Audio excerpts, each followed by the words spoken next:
అపోస్తలుడైన పౌలు రోమీయులకు రాసిన పత్రిక 4వ అధ్యాయం. కాబట్టి శరీరము విషయమై మన మూలపురుషుడగు అబ్రహామునకేమి దొరికెనని అందము.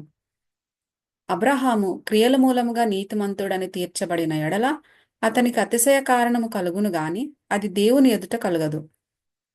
లేఖనమేమి చెప్పుచున్నది? అబ్రహాము దేవుని నమ్మెను, అది అతనికి నీతిగా ఎంచబడెను. పనిచేయువానికి జీతము రుణమే గాని దానమని ఎంచబడదు.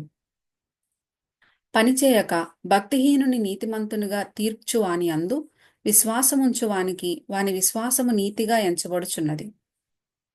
ఆ ప్రకారమే క్రియలు లేకుండా దేవుడెవనిని నీతిమంతుడిగా ఎంచునో ఆ మనుష్యుడు ధన్యుడని దావీదు కూడా చెప్పుచున్నాడు.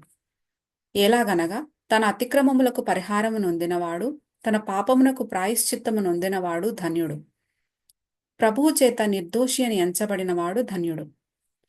ఈ ధన్యవచనము సున్నతి గలవారిని గూర్చి చెప్పబడినదా, సున్నతి లేని వారిని గూర్చి కూడా చెప్పబడినదా? అబ్రహాము యొక్క విశ్వాసం అతనికి నీతి అని ఎంచబడిననుచున్నాము గదా.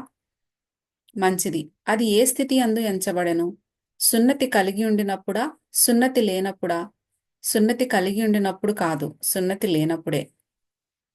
మరియు సున్నతి లేని వారైనను నమ్మిన వారికందరికీ అతడు తండ్రి అగుట వలన వారికి నీతి ఆరోపించుటకై అతడు సున్నతి పొందక మునుపు తనకు కలిగిన విశ్వాసము వలననైన నీతికి ముద్రగా సున్నతి అను గుర్తు పొందెను. మరియు సున్నతి గల వారికిని తండ్రి అగుటకు అనగా సున్నతి మాత్రము పొందినవారుగాక మన తండ్రి అయిన అబ్రహాము సున్నతి పొందక మునుపు అతనికి కలిగిన విశ్వాసం యొక్క అడుగుజాడలను బట్టి నడుచుకొనిన వారికి తండ్రి అగుటకు అతడు ఆ గుర్తు పొందెను. అతడు లోకమునకు వారసుడగునను వాగ్దానము అబ్రహామునకైనను అతని సంతానమునకైనను ధర్మశాస్త్ర మూలముగా కలగలేదు గాని విశ్వాసము వలననైన నీతి మూలముగానే కలిగెను. ధర్మశాస్త్ర సంబంధులు వారసులైన ఎడల విశ్వాసము వ్యర్థమగును, వాగ్దానమును నిరర్ధకమగును. ఎలయనగా ధర్మశాస్త్రము ఉగ్రతను పుట్టించును, ధర్మశాస్త్రము లేని ఎడల అతిక్రమమును లేకపోవును.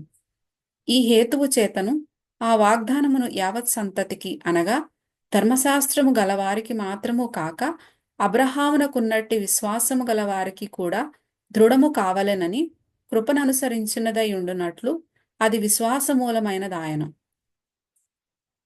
తాను విశ్వసించిన దేవుని ఎదుట అనగా మృతులను సజీవులనుగా చేయువాడును, లేని వాటిని ఉన్నట్టుగానే పిలుచువాడును నైన దేవుని ఎదుట అతడు మనకందరికీ తండ్రి అయి ఉన్నాడు. ఇందును గూర్చి నిన్ను అనేక జనములకు తండ్రినిగా నియమించితిని అని వ్రాయబడి ఉన్నది. నీ సంతానము ఈలాగు ఉండునని చెప్పిన దానిని బట్టి తాను అనేక జనములకు తండ్రి అగునట్లు నిరీక్షణకు ఆధారము లేనప్పుడు అతడు నిరీక్షణ కలిగి నమ్మెను. మరియు అతడు విశ్వాసమునందు బలహీనుడు కాక రమారమి 100 వయస్సు గలవాడై ఉండి అప్పటికి తన శరీరము మృతతుల్యమైనట్టును శారా గర్భమును మృతతుల్యమైనట్టును ఆలోచించెను గాని అవిశ్వాసము వలన దేవుని వాగ్దానమును గూర్చి సందేహింపక దేవుని మహిమపరచి ఆయన వాగ్దానము చేసిన దానిని నెరవేర్చుటకు సమర్థుడని రూఢిగా విశ్వసించి విశ్వాసము వలన బలము నొందెను. అందుచేత అది అతనికి నీతిగా ఎంచబడెను.